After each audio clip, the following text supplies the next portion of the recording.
Hello, and welcome to this ALA session, Reflections on a Successful Semicentennial of Collaborative Transformational Learning in the Library.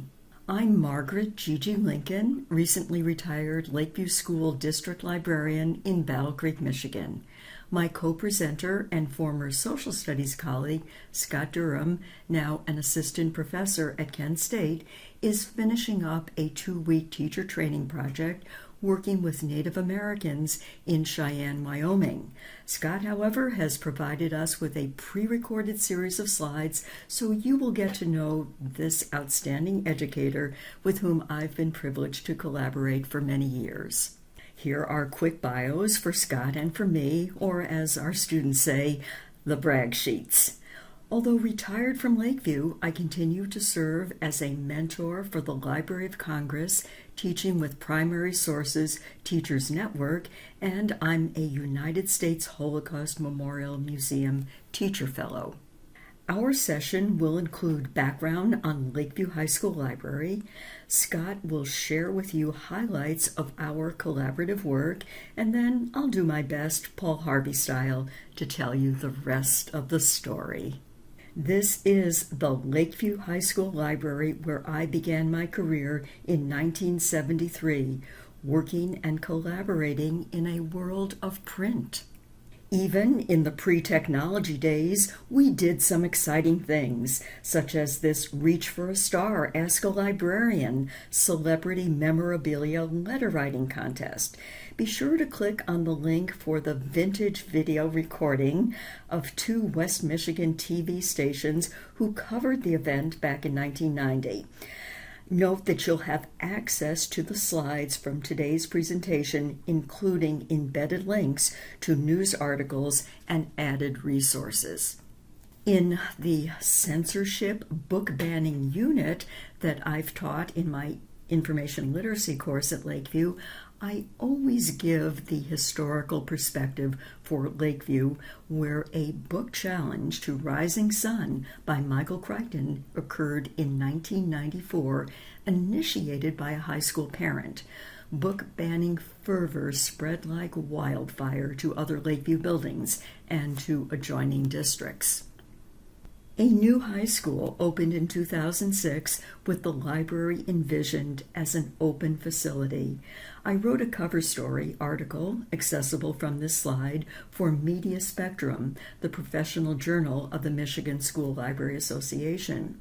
Dr. Stephen Skalka, then high school principal, said at the building's dedication, "Open spaces promote interaction, and interaction opens minds.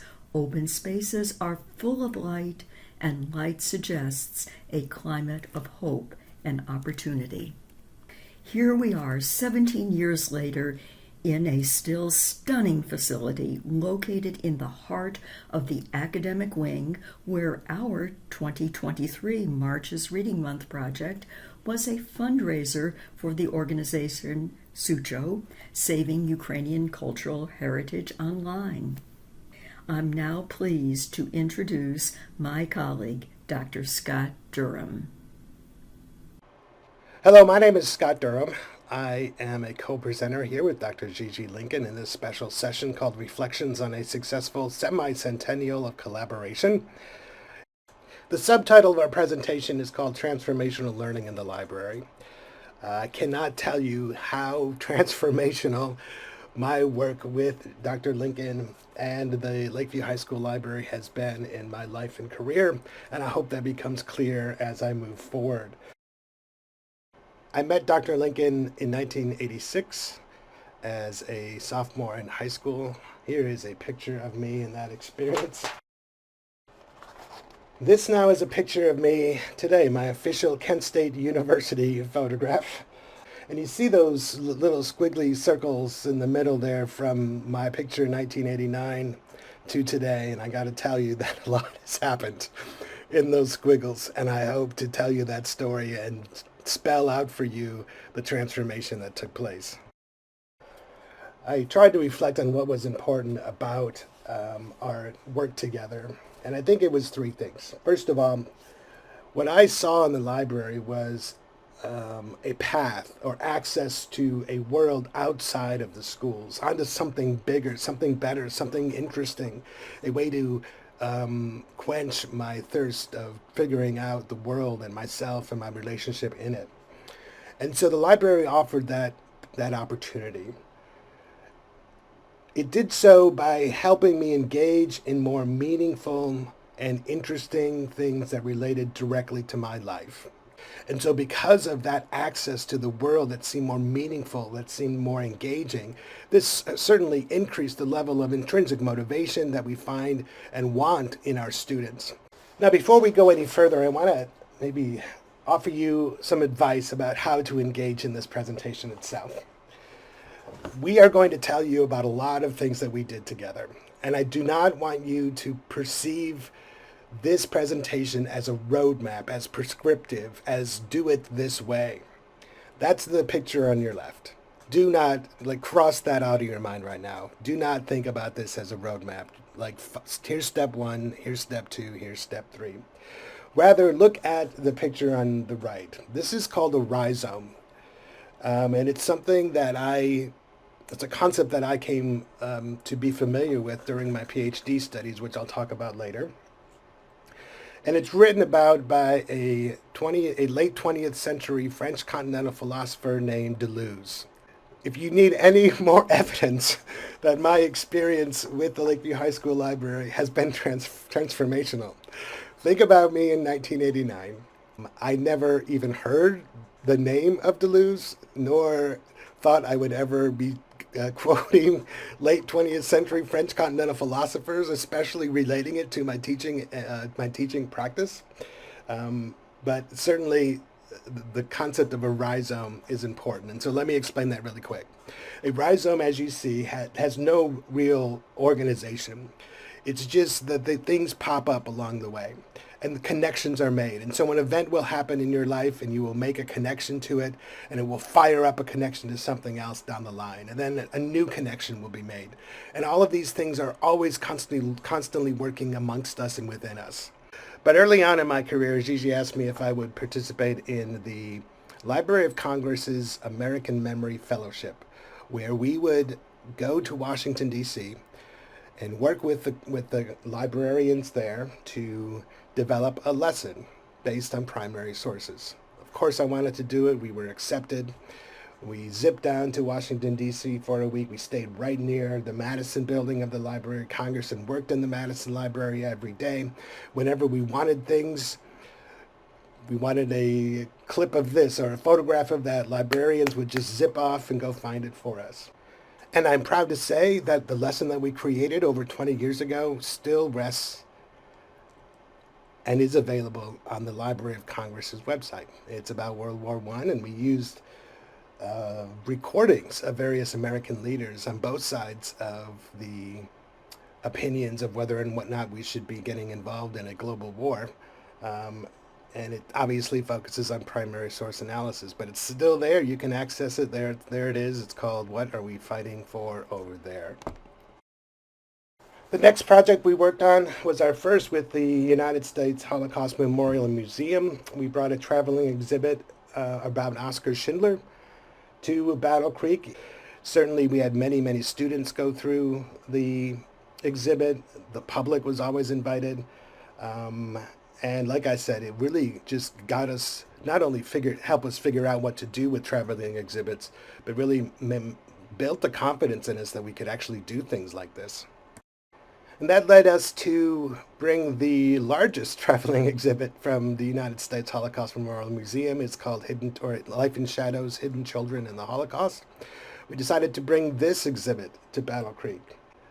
By the way, the exhibit was amazing. It had furniture and cabinets and things that children were hiding in during the actual things. And we did this at the Battle Creek Art Center, which became a constant partner in all of the work that we did from this point on. But one thing we learned about doing the Oskar Schindler exhibit is that maybe we needed to do more than just have the exhibit. And so let's listen to all of the things that we somehow made happen in conjunction with, I think it was about a month that the exhibit was in Battle Creek. We brought Holocaust survivor Pierre Sauvage to Battle Creek to speak. Pierre was a child during the Holocaust, but he was sent to a small French town called Le Chambon. Le Chambon was known for saving and rescuing and protecting Jews, thousands of them. And Pierre was one of them, and he made a documentary film about his experience and about the town. So we brought him in to both present his film and to give a little talk. Now, what was so memorable about this is that this was just a few days after Hurricane Katrina. And I so remember Pierre being taken by this concept of how his life was spared by strangers who were risking their lives to protect him. And yet the inaction that we saw within our country in the days following Hurricane Katrina really impacted Pierre. And it was amazing to see him try to work through that in his presentation here in Battle Creek. We also brought the famed actor and singer Theodore Bikel to Battle Creek, and listen to this. He did a concert with the Battle Creek Symphony. I don't know how we're bringing all of these groups together. I don't know why we thought we could, but they all participated. And you see the long list there, the Community Foundation. We got part of a grant from the W.K. Kellogg Foundation, one of the large foundations in the world, which, by the way, happens to be headquartered in Battle Creek. But we got a grant from them. The symphony was involved, the Art Center, all of the area's schools brought students and teachers and the public. It was quite an amazing exhibit. And really, after this experience, there really was nothing that we thought was too out of the ordinary for us to actually engage in. Now you see a big dollar sign at the bottom of this page. All of this takes money. And in education, sometimes we use that, I think, as an excuse not to do engaging and interesting things. But with the Lakeview High School Library and Gigi Lincoln, this was never an issue. If there was an idea that we had that we wanted to do, we found the money, and this project was, tens of thousands of dollars that we had to raise to make all of this happen. And it seemed, actually looking back, it seemed rather easy. And so I think from that point on, we both had this understanding that if we felt strongly enough about something and we had confidence of its effectiveness and meaningfulness, that we could find the money to make it happen. Next is a couple of projects we did with Holocaust survivor Gerda Weissman-Klein. Now, I didn't really know much about Gerda, and this, by the way, is a photograph of her accepting the Academy Award for the documentary film that was made about her life. But once you meet her and are aware of her, she not only is transformational, but is unforgettable, as these two experiences were for me and for my students. The first experience was a virtual experience through the University of Pennsylvania. What we did is our class connected with other classes from around the country. Gerda talked to us, and then she gave a charge. She sent us on a mission to make the world a better place, our own little world's a better place, and then we would come back and report back to her what we did. So what my students did is that we raised and collected toys and supplies for Iraqi children. This was just during one of the incursions into Iraq. We organized and implemented a holiday party at our veterans hospital in our town. And then we spent a couple days working for Habitat for Humanity, demolishing houses or demolishing insides of houses. We then made a video and presented this back to Gerda in our second meeting with all of our other high school classes from around the country. And our video made her cry. Now, I don't want to say that's a good thing, but then it is a good thing. And suddenly in this whole experience, I really fully acknowledge the role that emotion plays, especially in history education, where none of these human events were done without emotion. And so suddenly I realized the power of emotion, so much so that I had a former student who was part of the Habitat for Humanity crew. His name is Aaron. He's now a lawyer in Chicago. We still talk, and he still refers to that experience, just virtually with Gerda, as the most powerful educational experience he has ever had. Transformational indeed. And then, ladies and gentlemen, we brought Gerda to Battle Creek herself. She visited with a couple of schools in person. She gave a community talk in front of thousands at a local auditorium. Um, it was just that human experience of getting to know her that that that was so powerful and transformational, and the love and emotion that was shared between our students and her was breathtaking. And again, we didn't even know this was going to be possible, but yet somehow it happened and was important to hundreds of students. Our next project, we moved away from the Holocaust and we looked at the issue of race and diversity. Very similar themes, but we organized this, you can see by on the screen, Remembrance and Celebration of Race and Diversity in Battle Creek. The exhibit we brought, again, it was a collection of hateful images and artifacts, and it was going to be fantastic. Like I said, it's meant to be educational, to really confront our past in an honest way.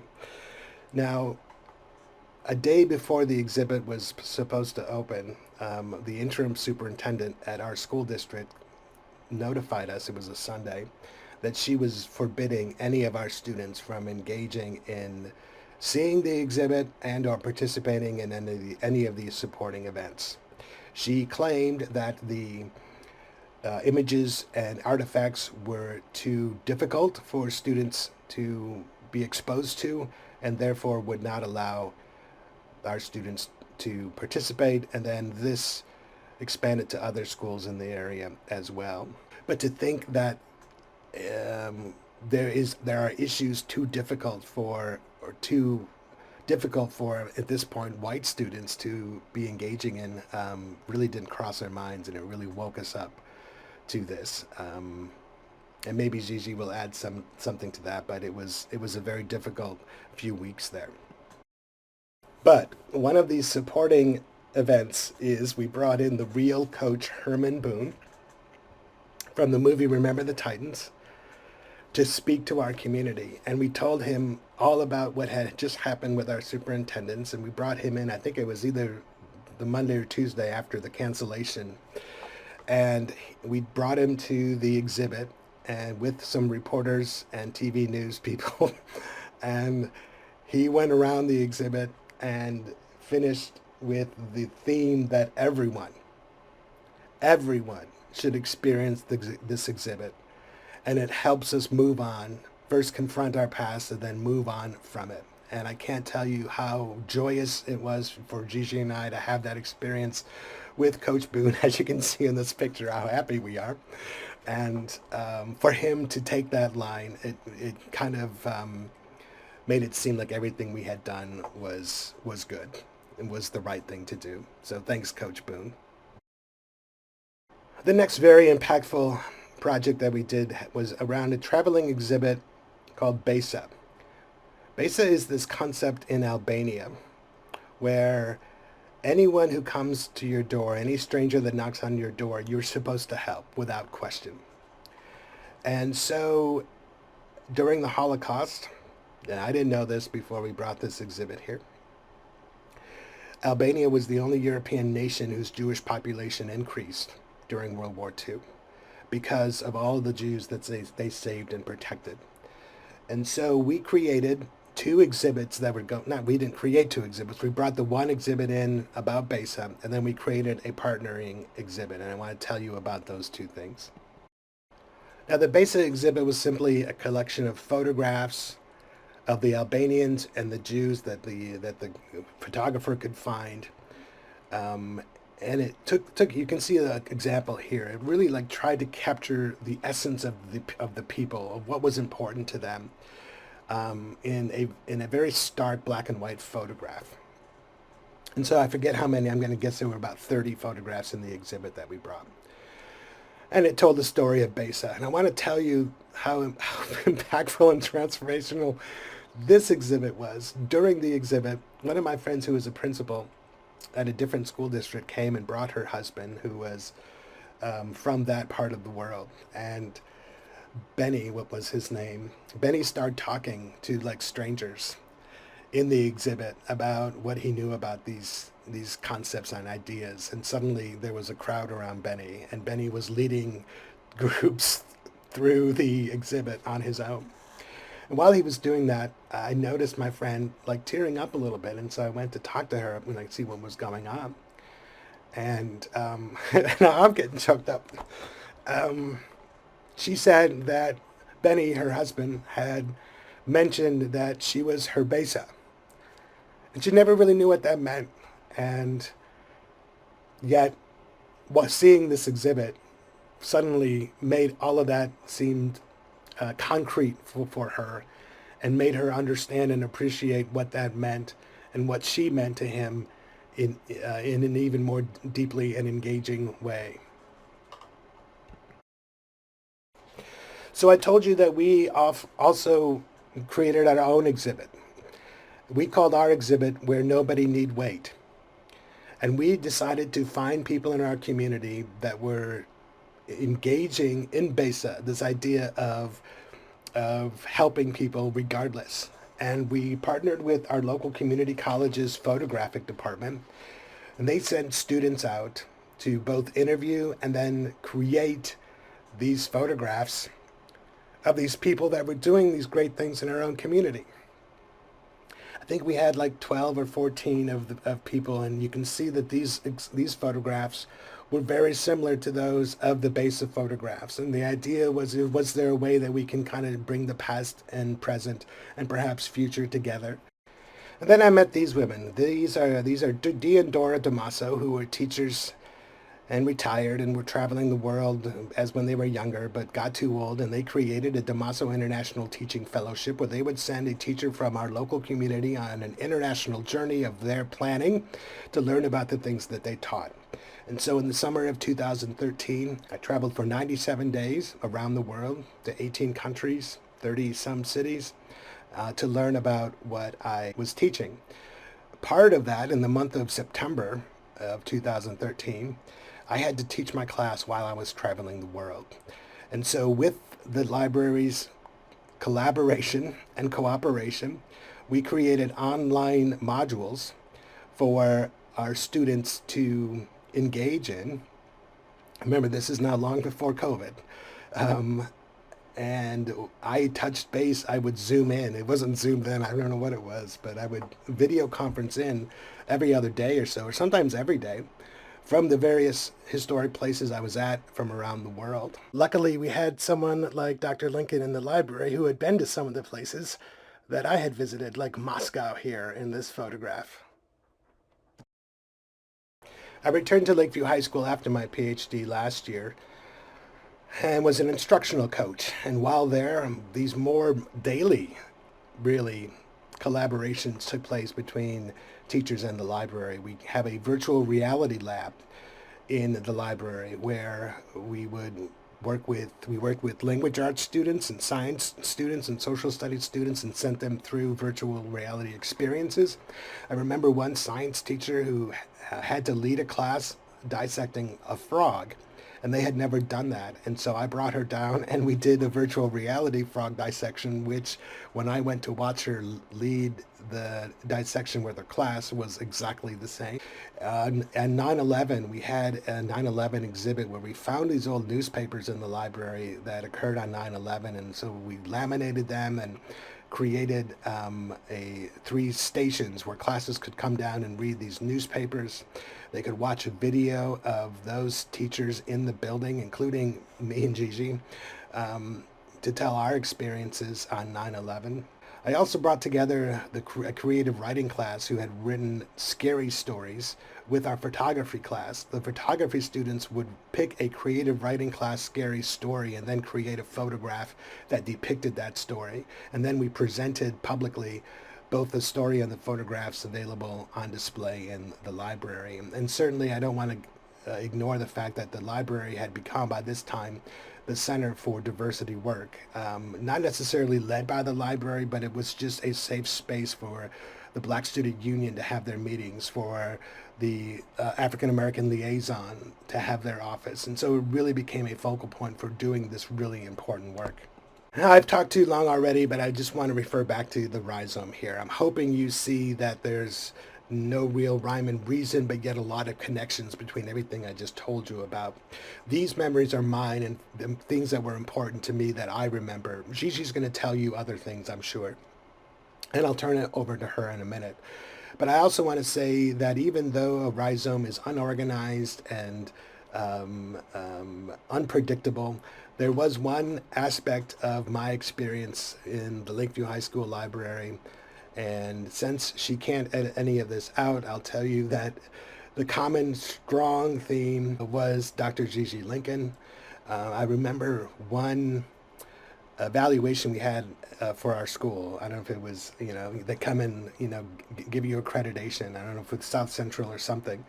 And we did well on many areas, but the only aspect of our school that exceeded expectations was that of our library.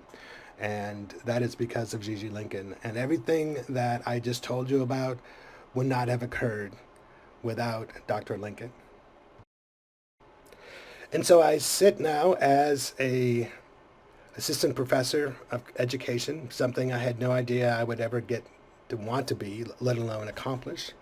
I'm not with you today because I've just spent 10 days leading a group of Kent State students and faculty on a journey with the Northern Cheyenne Indian tribe in Montana, where we also spent some time in Yellowstone. These are things that I never even dreamed about, let alone thought could be accomplished. But I owe a lot of the transformation that has occurred within me to be curious about the world and about people and about ideas, and then actually do something about that, to really manifest that curiosity, manifest those dispositions in the real world. I owe all of that to Gigi Lincoln and the Lakeview High School Library and the Semicentennial collaboration that has occurred. So please move on from here. Make your own on-ramp into any of the things that I told you about.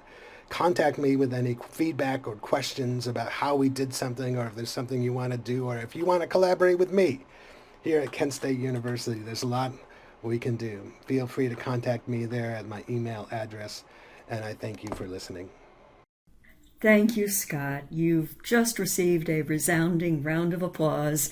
You've done a terrific job, as always, and I'm pleased to put up on the screen some additional photos which bring back great memories. We'll continue with the account of how my work with Scott brought about meaningful and even transformational learning. The next two slides provide supplemental resources, articles, conference presentations, video overviews to give you a more in-depth look at our collaborative work. For example, American Memory and Life in Shadows. Similarly, we have resources to extend the learning for the Gerda Weissman Klein and BESA projects. It has been our greatest privilege to collaborate with the late Holocaust survivor and artist Dr. Miriam Brisk. May her memory be for a blessing. Lakeview was fortunate to host a screening of Olympic Pride American Prejudice. Noted film director Deborah Riley Draper gave a memorable in-person talk providing insight and historical context for the controversial 1936 Berlin Olympics. Beginning in 2017, Lakeview High School Library partnered with the Battle Creek Hart Dole Inouye Federal Center to organize an annual Holocaust Remembrance Observance. In 2017, we brought New York Times investigative reporter and journalist Edwin Black to Michigan for a lecture series. Edwin Black's address to Lakeview students was especially timely, from Holocaust history to today's headlines. Holocaust Remembrance 2018 featured a return visit to Battle Creek by Dr. Henry Greenspan, a University of Michigan emeritus professor, psychologist, oral historian, and playwright.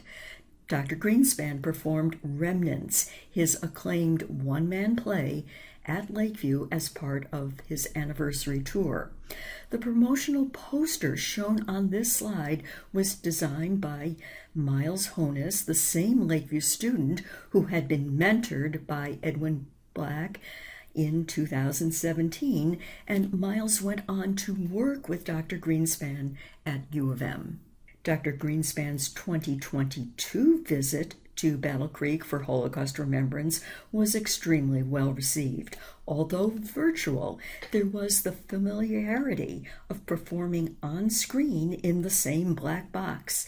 This time, Dr. Greenspan was introduced by student Jake Reinstein, who was so inspired by Dr. Greenspan that he, Jake, entered the Chapman University Holocaust Art and Writing Contest and was declared a finalist. Coinciding with International Holocaust Remembrance Day, January 31st, Lakeview High School has appreciated the chance to host in-person and virtual visits by a truly gifted professional storyteller and second-generation Holocaust survivor, Judy Sima, who has recounted her mother's escape from Nazi Germany. Following Judy's 2018 visit, Lakeview High School took great pride in learning that students Gwendolyn Troutman and Lauren Hellner had been awarded second-place prize in the annual Chapman University Holocaust Art and Writing Contest for their film entry, All It Takes, about survivor Sonia Tebrik. The 3-minute tribute to a remarkable survivor is a gem and even has brief footage filmed in Lakeview High School Library. Holocaust survivor and University of Michigan Emeritus Professor Dr. Irene Butter was our in-person speaker for Holocaust Remembrance 2019. Students were challenged to develop a mini social action project benefiting the community and reflecting Dr. Butter's message of the importance of standing up, taking action, as opposed to being a bystander. Student Abby Lynn created Irene Butter book collections for area school libraries, encouraging young adults to face adversity and to themselves promote literacy. Dr. Butter not only spoke to Lakeview students in 2019, she also recorded a heartfelt message to attendees at the 49th Annual Conference of the International Association of School Librarianship, and that was for me to include in my presentation at IASL in July 2021. Sadly, our community of Battle Creek, Michigan has recently seen some disturbing incidents. We are reminded to remain vigilant against anti-Semitism and all forms of hatred in our own times. In 2022-23, that's this year, a Holocaust Remembrance in Action project sought to educate students and adults through integrative learning experiences in order to understand and relate Holocaust history to our experiences as 21st century Americans. Remembrance in Action was a very impactful project. In addition to the From Darkness to Light mosaics inspired by tragedy exhibit from Pittsburgh's Tree of Life Synagogue, the Holocaust Unfolds exhibit from the William Davidson Archive of Jewish Detroit History was at the Battle Creek Art Center.